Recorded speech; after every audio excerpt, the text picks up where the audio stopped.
ನಮಸ್ಕಾರ. ನೀವು ನೋಡ್ತಾ ಇದ್ದೀರಾ News18 ಡಿಜಿಟಲ್. ನಾನು ರಘುರಾಜ್. ಕೋಲಾರ ಜಿಲ್ಲೆಯ ಬಂಗಾರಪೇಟೆಯ ತಾಲೂಕು ವ್ಯವಸಾಯ ಉತ್ಪನ್ನ ಮಾರಾಟ ಸಹಕಾರ ಸಂಘದ ನಿರ್ದೇಶಕರ ಚುನಾವಣೆಯಲ್ಲಿ ಈಗಾಗಲೇ ಏನು NDA ಬೆಂಬಲಿತ ಅಭ್ಯರ್ಥಿಗಳು ಅತಿ ಹೆಚ್ಚು ಒಂದು ನಿರ್ದೇಶಕರ ಸ್ಥಾನವನ್ನು ಗೆದ್ದಿರತಕ್ಕಂಥದ್ದು. ಏನು ಇರತಕ್ಕಂಥ 12 ನಿರ್ದೇಶಕರ ಸ್ಥಾನದಲ್ಲಿ ಈಗಾಗಲೇ 7 ಸ್ಥಾನದಲ್ಲಿ ಬಿಜೆಪಿ ಮತ್ತು JDS ಬೆಂಬಲಿತ 7 ಮಂದಿ ಗೆದ್ದಿರತಕ್ಕಂಥದ್ದು. ಇನ್ನುಳಿದಂತಹ 5 ಸ್ಥಾನಗಳನ್ನ ಗೆಲ್ಲೋದಕ್ಕೆ ಈಗಾಗಲೇ ಕಾಂಗ್ರೆಸ್ನ ಬೆಂಬಲಿತ ಸದಸ್ಯರು ಇದೀಗ ಯಶಸ್ವಿಯಾಗಿರ್ತಕ್ಕಂಥದ್ದು. ಆದ್ರೆ ಈ ಒಂದು ನಿರ್ದೇಶಕರ ಚುನಾವಣೆ ಆದ್ಮೇಲೆ ಅಧ್ಯಕ್ಷರು ಯಾರಾಗ್ತಾರೆ ಮತ್ತು ಉಪಾಧ್ಯಕ್ಷರು ಯಾರಾಗ್ತಾರೆ ಅಂತಕ್ಕಂಥ ಒಂದು ಕುತೂಹಲ ಇರತಕ್ಕಂಥದ್ದು. ಸಹಜವಾಗಿ ಇಲ್ಲಿ ನಾವು ನೋಡೋದಾದ್ರೆ ಏನು ಅತಿ ಹೆಚ್ಚು ಒಂದು ಸ್ಥಾನಗಳನ್ನ ಗೆದ್ದಿರ್ತಕ್ಕಂಥ NDA ಬೆಂಬಲಿತ ಅಭ್ಯರ್ಥಿಯೊಬ್ಬರು ಇಲ್ಲಿ ಅಧ್ಯಕ್ಷರಾಗ್ತಾರಾ ಅಥವಾ ಏನು ನಾಮಿನಿ ಸಂಖ್ಯೆಯ ಒಂದು ಸದಸ್ಯರ ಒಂದು ಬಲದೊಂದಿಗೆ ಕಾಂಗ್ರೆಸ್ನ ಬೆಂಬಲಿತ ನಿರ್ದೇಶಕರು ಇಲ್ಲಿ ಅಧ್ಯಕ್ಷರಾಗ್ತಾರ ಅಂತಕ್ಕಂಥದ್ದು ಈಗ ಭಾರಿ ಒಂದು ಕುತೂಹಲ ಕೂಡ ಈಗ ಕೇಳಿಸಿರ್ತಕ್ಕಂಥದ್ದು.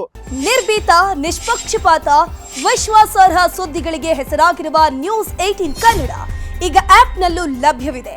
ದಯವಿಟ್ಟು ಇಲ್ಲಿರುವ QR ಕೋಡ್ನ ಸ್ಕ್ಯಾನ್ ಮಾಡಿಕೊಂಡು ಆಪ್ ಡೌನ್ಲೋಡ್ ಮಾಡೋದಕ್ಕೆ ಮರಿಬೇಡಿ. ನಿಮ್ಮ ಬೆಂಬಲ ಹೀಗೆ ಸದಾ ನಮ್ಮೊಂದಿಗಿರಲಿ. ಧನ್ಯವಾದ. ಇದೀಗ ಏನು ಇರ್ತಕ್ಕಂಥ ಒಂದು 12 ನಿರ್ದೇಶಕರ ಸ್ಥಾನದಲ್ಲಿ 7 ಸ್ಥಾನದಲ್ಲಿ ಬಿಜೆಪಿ ಮತ್ತು JDS ಬೆಂಬಲಿತರು ಇದ್ದಾರೆ. ಮತ್ತೆ ಇರತಕ್ಕಂಥ 5 ಸ್ಥಾನದಲ್ಲಿ ಇದೀಗ ಕಾಂಗ್ರೆಸ್ನ ಬೆಂಬಲಿತರು ಇರತಕ್ಕಂಥದ್ದು. ಮತ್ತೆ ಸರ್ಕಾರದ 3 ನಾಮಿನಿ ಸದಸ್ಯರ ಬಲದೊಂದಿಗೆ ಇರತಕ್ಕಂಥ ಕಾಂಗ್ರೆಸ್ನ ಬೆಂಬಲಿತ 5 ಸದಸ್ಯರೊಂದಿಗೆ ಇಲ್ಲಿ ಕಾಂಗ್ರೆಸ್ನ ಬೆಂಬಲಿತರು ಅಧ್ಯಕ್ಷ ಸ್ಥಾನಕ್ಕೆ ಏರ್ತಾರೆ ಅಂತಕ್ಕಂಥ ಇದೀಗ ಚರ್ಚೆ ಆಗ್ತಾ ಇರತಕ್ಕಂಥದ್ದು. ಆದ್ರೆ ಇದೀಗ ಈ ಒಂದು ಕಾಂಗ್ರೆಸ್ನ ಬೆಂಬಲಿತ ಸದಸ್ಯರಲ್ಲಿ ಒಬ್ಬರನ್ನ ಸೆಳೆಯುವಂತ ನಿಟ್ಟಿನಲ್ಲಿ ಈಗಾಗಲೇ ಬಿಜೆಪಿ ಮತ್ತು ಏನು JDS ನಾಯಕರು ಮುಂದಾಗಿರ್ತಕ್ಕಂಥದ್ದು. ಪ್ರಮುಖವಾಗಿ ಈ ಭಾಗದಲ್ಲಿ ಇರ್ತಕ್ಕಂಥ ಏನು ಬಿಜೆಪಿ ಮುಖಂಡ ಆಗಿರ್ತಕ್ಕಂಥ BB ಮಹೇಶ್ ಅವರ ನೇತೃತ್ವದಲ್ಲಿ ಮತ್ತು ಈ ಒಂದು ನಿರ್ದೇಶಕರಲ್ಲಿ ಅತಿ ಹಿರಿಯರು ಆಗಿರ್ತಕ್ಕಂಥ ಮಾರ್ಕಂಡೇ ಗೌಡ ಅವರ ನೇತೃತ್ವದಲ್ಲಿ ಈಗಾಗಲೇ ಈ ಒಂದು ಚುನಾವಣೆಗೆ ಸಂಬಂಧಪಟ್ಟಂತೆ ಇದೀಗ ಆಪರೇಷನ್ ಮಾಡುವಂತ ನಿಟ್ಟಿನಲ್ಲಿ ಇದೀಗ ಮುಂದಾಗಿರ್ತಕ್ಕಂಥದ್ದು. ಹಾಗಾಗಿನೇ ಕಾಂಗ್ರೆಸ್ನ ನಿರ್ದೇಶಕರಲ್ಲಿ ಅಂದ್ರೆ ಕಾಂಗ್ರೆಸ್ನ ಬೆಂಬಲಿತ ನಿರ್ದೇಶಕರಲ್ಲಿ ಒಬ್ಬರು ಏನಾದ್ರೂ ಬಿಜೆಪಿ ಮತ್ತು JDS ಗೆ ಬೆಂಬಲ ಕೊಟ್ರೆ ಅವ್ರಿಗೆ ಒಂದು ಅಧ್ಯಕ್ಷ ಸ್ಥಾನದ ಆಫರ್ ಅನ್ನು ಕೊಡ್ತಾರ ಅಂತಕ್ಕಂಥ ಒಂದು ಚರ್ಚೆ ಇದೀಗ ಎದುರಾಗ್ತಾ ಇದೆ. ಯಾಕೆ ಅಂತ ಹೇಳಿದ್ರೆ ಸಹಜವಾಗಿ ಒಂದು ಬೆಂಬಲಿತ ಪಕ್ಷದಿಂದ ಗೆದ್ದಾದ್ಮೇಲೆ ಅಲ್ಲಿ ಒಂದು ನಿರ್ದೇಶಕರಾಗಿ ಆಯ್ಕೆ ಆದ್ಮೇಲೆ ಆ ಒಂದು ಪಕ್ಷಕ್ಕೆ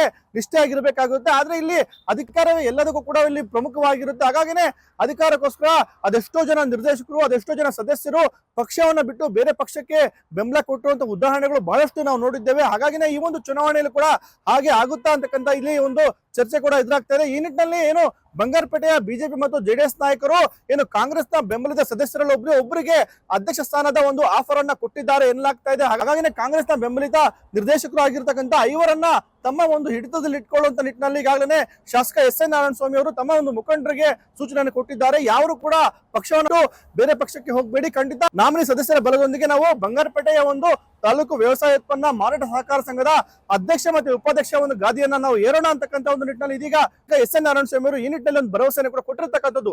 ಕಾಂಗ್ರೆಸ್ನ ಮುಖಂಡರು, ಅಭಿಮಾನಿಗಳು ಮತ್ತು ಅನೇಕರು ಕೂಡ ಮಾತನ್ನು ಹೇಳ್ತೇನೆ. TAPS ಚುನಾವಣೆಯಲ್ಲಿ ನಾವು ಹಿನ್ನಡೆ ಆಗಿದ್ದೇವೆ ಅಂತೇಳಿ ನೀವು ಯಾರು ಕೂಡ ಎದೆಗುಂದು ಅಗತ್ಯ ಇಲ್ಲ. ಯಾಕಂದರೆ ನಾವು TAPS ಕಾಂಗ್ರೆಸ್ಗೆ ವಸ್ತು. ಅಲ್ಲಿ ಕಾಂಗ್ರೆಸ್ನವರು ನಾವು ಷೇರುಗಳು ಮಾಡಿರೋದ್ರಿಂದ ಸಹಜವಾಗಿ ಸೋಲಾಗಿದೆ.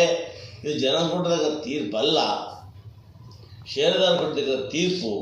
ಹಂಗಾಗಿ ಆ ಬಗ್ಗೆ ಕಾಂಗ್ರೆಸ್ನ ಯಾರೂ ಕೂಡ ಬೇಸರ ಮಾಡ್ಕೋಬಾರ್ದು. ಹೀಗಿದ್ದಾಗಲಿ ಕೂಡ ನಾವು ಹೆಚ್ಚಿನ ಮತಗಳನ್ನು ತಗೊಳ್ಳೋದಕ್ಕೆ ಪ್ರಾಮಾಣಿಕ ಪ್ರಯತ್ನ ಮಾಡಿ ಇವತ್ತು ಮತಗಳನ್ನು ತಗೊಂಡಿದ್ದೇವೆ. ಇವತ್ತು ಇದರೊಟ್ಟಿಗೆ ನಮ್ಮದೇ ಸರ್ಕಾರ ಇರೋದರಿಂದ ಸರ್ಕಾರದೊಟ್ಟಿಗೆ ಸೇರಿ TAPS ಕಾಂಗ್ರೆಸ್ ಪಕ್ಷ ಅಧಿಕಾರಿ ಚುಕ್ಕಾಣಿಯನ್ನು ಹಿಡಿಯುತ್ತೇವೆ. A ವರ್ಗದಲ್ಲಿ ಇವತ್ತು 4 ಗೆದ್ದಿದ್ದೇವೆ. B ವರ್ಗದಲ್ಲಿ 1, ನಾಮನಿರ್ದೇಶಕರು ಒಬ್ಬರು, 2 ಸರ್ಕಾರದ ಮತಗಳನ್ನು ಸೇರಿ ನಾವು ಖಂಡಿತವಾಗಲೂ ಕೂಡ TAPS ಕಾಂಗ್ರೆಸ್ ಮೊದಲ ಬಾರಿಗೆ ಅಲ್ಲಿ ಅಧಿಕಾರವನ್ನು ಹಿಡಿದ್ದೇವೆ. ಆದ್ರೂ ಕೂಡ ಏನು 7 ನಿರ್ದೇಶಕರ ಒಂದು ಸ್ಥಾನಗಳನ್ನ ಗೆದ್ದಿರ್ತಕ್ಕಂಥ ಏನು ಬಿಜೆಪಿ ಮತ್ತು JDS ಪಾಳ್ಯದಲ್ಲಿ ಅಧಿಕಾರಕ್ಕೆ ಏರುವಂತ ಒಂದು ಕಾತುರತೆ ಇದೀಗ ಅವರಲ್ಲಿ ಕಾಡ್ತಾ ಇರತಕ್ಕಂಥದ್ದು. ಯಾಕೆಂತ ಹೇಳಿದ್ರೆ ಕಳೆದ ಒಂದು ಆಡಳಿತ ಮಂಡಳಿ ಚುನಾವಣೆಯಲ್ಲಿ ಬಿಜೆಪಿ ಬೆಂಬಲಿತ ರಾಜಾರೆಡ್ಡಿ ಎಂಬುವರು ಅಧ್ಯಕ್ಷರಾಗಿದ್ರು. ಆದ್ರೆ ವಿವಿಧ ಕಾರಣಗಳಿಂದ ಅವರು ಕಳೆದ ಒಂದು ನಿರ್ದೇಶಕರ ಚುನಾವಣೆಯಲ್ಲಿ ಮೊನ್ನೆ ಆದಂತಹ ಚುನಾವಣೆಯು ಕೂಡ ಅವರು ಸ್ಪರ್ಧೆ ಮಾಡಿರ್ತಕ್ಕಂಥದ್ದು. ಒಂದು ಅಧ್ಯಕ್ಷ ಚುನಾವಣೆ ಇದೀಗ ಅಕ್ಟೋಬರ್ 26ರಂದು ನಿಗದಿಯಾಗಿರ್ತಕ್ಕಂಥದ್ದು. ಹಾಗಾಗಿನೇ ಇನ್ನು ಕೇವಲ ಕೆಲವೇ ದಿನಗಳು ಇರತಕ್ಕಂಥ ಕಾರಣಕ್ಕಾಗಿ ಇದೀಗ ಒಂದು ಆಪರೇಷನ್ ತಂತ್ರಕ್ಕೆ ಇದೀಗ NDA ನಾಯಕರು ಮುಂದಾಗಿರ್ತಕ್ಕಂಥದ್ದು. ಪ್ರಮುಖವಾಗಿ ಏನು ಬಂಗಾರಪೇಟೆಯ ಬಿಜೆಪಿ ಮುಖಂಡರು ಆಗಿರ್ತಕ್ಕಂಥ BV ಮಹೇಶ್ ಅವರು ಮತ್ತೆ ಈ ಒಂದು ಭಾಗದ ಹಿರಿಯ ನಿರ್ದೇಶಕರು ಆಗಿರ್ತಕ್ಕಂಥ ಮಾರ್ಕಂಡೆ ಗೌಡ ಅವರ ನೇತೃತ್ವದಲ್ಲಿ ಇದೀಗ ಕಾಂಗ್ರೆಸ್ನ ಬೆಂಬಲಿತ ನಿರ್ದೇಶಕರೊಬ್ಬರನ್ನ ಸೆಳೆಯಲಿಕ್ಕೆ ಮುಂದಾಗಿರ್ತಕ್ಕಂಥದ್ದು. ಅತಿ ಹೆಚ್ಚು ನಿರ್ದೇಶಕರ ಸ್ಥಾನವನ್ನ ಗೆದ್ದಿರ್ತಕ್ಕಂಥ ಬಿಜೆಪಿ ಮತ್ತು JDS ನ ನಿರ್ದೇಶಕರು ಒಬ್ಬರು ಅಲ್ಲದೆ ಪಕ್ಷಾಂತರ ಮಾಡಿ ಬರ್ತಕ್ಕಂಥ ಒಬ್ಬರಿಗೆ ಅಧ್ಯಕ್ಷ ಸ್ಥಾನ ಸಿಗುತ್ತಾ, ಈ ನಿಟ್ಟಿನಲ್ಲಿ ಕೂಡ ಚರ್ಚೆಗಳಾಗ್ತಾ ಇರ್ತಕ್ಕಂಥದ್ದು. ಈ ಸಂಬಂಧಪಟ್ಟಂತೆ ಬಂಗಾರಪೇಟೆಯ ಬಿಜೆಪಿ ಮುಖಂಡರು ಆಗಿರ್ತಕ್ಕಂಥ BV ಮಹೇಶ್ ಅವರು ಮಾತನಾಡಿದ್ದಾರೆ. ಅವರು ಕೂಡ ಅಧಿಕಾರನ ಹಿಡಿಯುವಂತ ನಿಟ್ಟಿನಲ್ಲಿ ಬಹಳಷ್ಟು ಒಂದು ಪ್ರಯತ್ನವನ್ನು ಮಾಡ್ತೀವಿ, ಶಕ್ತಿ ಮೀರಿ ಪ್ರಯತ್ನವನ್ನು ಕೂಡ ಮಾಡ್ತೀವಿ ಅಂತಕ್ಕಂಥ ಮಾತನ್ನು ಹೇಳಿದ್ದಾರೆ. ಮತ್ತೆ ಮುಂದಿನ ಒಂದು 2028ರ ಚುನಾವಣೆಗೆ ನಾನು ಕೂಡ ಒಂದು ಬಂಗಾರಪೇಟೆ ಒಂದು ವಿಧಾನಸಭಾ ಕ್ಷೇತ್ರದಿಂದ ಬಿಜೆಪಿಯ ಒಬ್ಬ ಪ್ರಬಲ ಆಕಾಂಕ್ಷಿಯಾಗಿದ್ದಾನೆ. ಕಳೆದ ಒಂದು ಚುನಾವಣೆಯಲ್ಲಿ ನಾನು ಸ್ಪರ್ಧೆ ಮಾಡಬೇಕಾಗಿತ್ತು, ಆದ್ರೆ ಹಿರಿಯರಾದಂತಹ M ನಾರಾಯಣ ಸ್ವಾಮಿ ಅವರು ಸ್ಪರ್ಧೆ ಮಾಡ್ತಾರೆ ಅಂತಕ್ಕಂಥ ಒಂದು ಇಂಗಿತವನ್ನು ವ್ಯಕ್ತಪಡಿಸಿದ್ರು. ಹಾಗಾಗಿನೇ ಹಿರಿಯರಿಗಾಗಿ ನಾನು ನನ್ನ ಸೀಟನ್ನ ತ್ಯಾಗ ಮಾಡಿದ್ದೆ, ಮುಂದೆ ಬರ್ತಕ್ಕಂಥ ಚುನಾವಣೆಯಲ್ಲಿ ನಾನು ಸ್ಪರ್ಧೆ ಮಾಡ್ತೀನಿ ಅಂತಕ್ಕಂಥ ಮಾತನ್ನು ಕೂಡ ಅವ್ರು ಹೇಳಿರ್ತಕ್ಕಂಥದ್ದು. ಈ TFMS ಅಲ್ಲಿ ಒಟ್ಟು 13 ಜನ ಸದಸ್ಯರಿರ್ತಾರೆ. A ಕ್ಲಾಸಿಂದ 4, B ಕ್ಲಾಸಿಂದ 8, 1 ಸರ್ಕಾರದ ನಾಮನಿರ್ದೇಶಿತ ಸದಸ್ಯರಾಗಿರ್ತಾರೆ, 1 ಕೋಆಪರೇಟಿವಿಂದ ಓಟಿರುತ್ತೆ, ಮತ್ತು 1 DCC ಬ್ಯಾಂಕಿಂದ ಇರುತ್ತೆ. ಈಗ ನಾವು ಹೇಳಿದ್ದೀವಿ, ಮೇಲ್ನೋಟಕ್ಕೆ ಕಾಂಗ್ರೆಸ್ಸು ಪಕ್ಷ 5 ಜನ ಗೆದ್ದರೂ ಸಹ ಹಿಂಬಾಗಲಿನಿಂದ 3 ಜನ ಬರ್ತಾರವ್ರು. ಇದು ರಾಜಕೀಯ ಯಾವತ್ತು ಹೆಂಗೆ ಅಷ್ಟೇ ಅಂತ ನಾವು 7 ಜನ ಇದ್ದೀವಿ ಅಂತ ನಾವು ಸ್ಪರ್ಧೆ ಮಾಡೋದು ಹಿಂದೆ ಏನು ಸರಿಯಲ್ಲ. ನೋಡೋಣ, ನಾವು ನಮ್ಮ ಕಾರ್ಯತಂತ್ರ ಮಾಡ್ತೀವಿ, ನಮ್ಮ ಅಭ್ಯರ್ಥಿಯನ್ನು ಕೂಡ ನಾವು ಸ್ಪರ್ಧೆ ಮಾಡಿಸ್ತೀವಿ. ಇದು ಸರಿಯೋ ಅಂತ ಪ್ರಶ್ನೆ ಬರಲ್ಲ.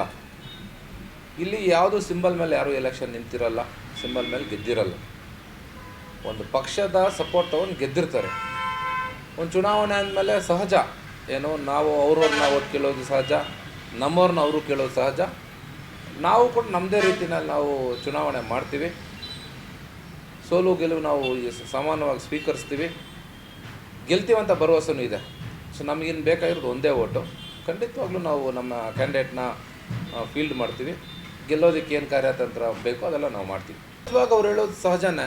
ಯಾಕಂದರೆ ಅವ್ರ ಹತ್ರ 5 ಕ್ಯಾಂಡಿಡೇಟ್ಗಳಿದ್ದಾಗ ಸರ್ಕಾರದಿಂದ 3 ಒಂದು ನಿರ್ದೇಶಕ ಸದಸ್ಯರು ಮತ್ತು 2 DCC ಬ್ಯಾಂಕಿಂದ ಒಬ್ಬರು ಮತ್ತು ಕೋಆಪರೇಟಿವಿಂದ ಒಬ್ಬರು ಬಂದಾಗ ನಾವು ಗೆಲ್ತೀವಿ ಅಂತ ಹೇಳ್ತಾರೆ. ಯಾಕಂದರೆ 8 ಸಂಖ್ಯೆ ಇರೋವಾಗ ಅವ್ರು ಹೇಳ್ತಾರೆ. 7 ಇದ್ದೀವಿ ಅಂತ ನಾವು ಸ್ಪರ್ಧೆ ಮಾಡದೇ ಇರೋದಂತೂ ಇಲ್ಲ. ನಮ್ಮದೇ ಕಾರ್ಯತಂತ್ರಗಳು ನಾವು ಮಾಡ್ತೀವಿ, ನಾವು ಕೂಡ ಸ್ಪರ್ಧೆ ಮಾಡ್ತೀವಿ, ಗೆಲ್ತೀವಂತ ಭರವಸೆ ನಮಗೂ ಇದೆ. 2018ರಲ್ಲಿ ನಮ್ಮ ತಂದೆಯವರು ಸ್ಪರ್ಧೆ ಮಾಡಿದ್ರು, ಸೋತಿ.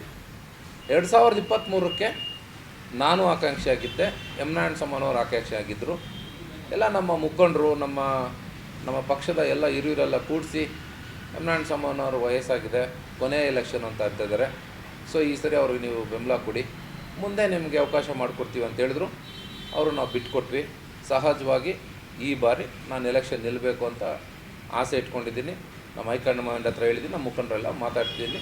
ದೇವರ ಆಶೀರ್ವಾದ ಮತ್ತು ಜನರ ಆಶೀರ್ವಾದ ಕೇಳೋದು, ಜನರ ಮುಂದೆ ಹೋಗ್ಬೇಕಂತ ಅಂದ್ಕೊಂಡಿದ್ದೀನಿ. ಒಟ್ಟಾರೆಯಾಗಿ ಕೋಲಾರ ಜಿಲ್ಲೆಯ ಬಂಗಾರಪೇಟೆಯ ಒಂದು ತಾಲೂಕು ವ್ಯವಸಾಯೋತ್ಪನ್ನ ಮಾರಾಟ ಸಹಕಾರ ಸಂಘದ ಚುನಾವಣೆಯಲ್ಲಿ ಅತಿ ಹೆಚ್ಚು ನಿರ್ದೇಶಕರ ಸ್ಥಾನವನ್ನ ಬಿಜೆಪಿ ಮತ್ತು JDS ನ ಬೆಂಬಲಿತರು ಗೆದ್ದಿದ್ರು ಕೂಡ ಇಲ್ಲಿರ್ತಕ್ಕಂಥ 5 ನಿರ್ದೇಶಕರ ಒಂದು ಬಲದೊಂದಿಗೆ ಸರ್ಕಾರದ 3 ನಾಮಿನಿಯೊಂದಿಗೆ ಇದೀಗ ಕಾಂಗ್ರೆಸ್ನ ಬೆಂಬಲಿತರೊಬ್ಬರು ಅಧ್ಯಕ್ಷ ಗಾದಿಗೆ ಇದೀಗ ಏರ್ಲಿಕ್ಕೆ ಸಜ್ಜಾಗಿರ್ತಕ್ಕಂಥದ್ದು. ಈ ವೇಳೆಯಲ್ಲಿ ಏನು ಬಿಜೆಪಿ ಮತ್ತೆ JDS ನಾಯಕರು ಕಾಂಗ್ರೆಸ್ನ ಬೆಂಬಲಿತರೊಬ್ಬರನ್ನ ಸೆಳೆಯಲಿಕ್ಕೆ ಮುಂದಾಗಿದ್ದಾರೆ. ಅವರಿಗೆ ಒಂದು ಅಧ್ಯಕ್ಷ ಮತ್ತೆ ಉಪಾಧ್ಯಕ್ಷ ಸ್ಥಾನದ ಒಂದು ಆಫರ್ ಅನ್ನು ಕೂಡ ಕೊಡ್ಲಿಕ್ಕೆ ಮುಂದಾಗ್ತಾ ಇದ್ದಾರೆ ಅಂತಕ್ಕಂಥ ಚರ್ಚೆ ಕೂಡ ಇದೀಗ ಆಗ್ತಾ ಇರ್ತಕ್ಕಂಥದ್ದು. ರಘುರಾಜ್, News 18, ಕೋಲಾರ.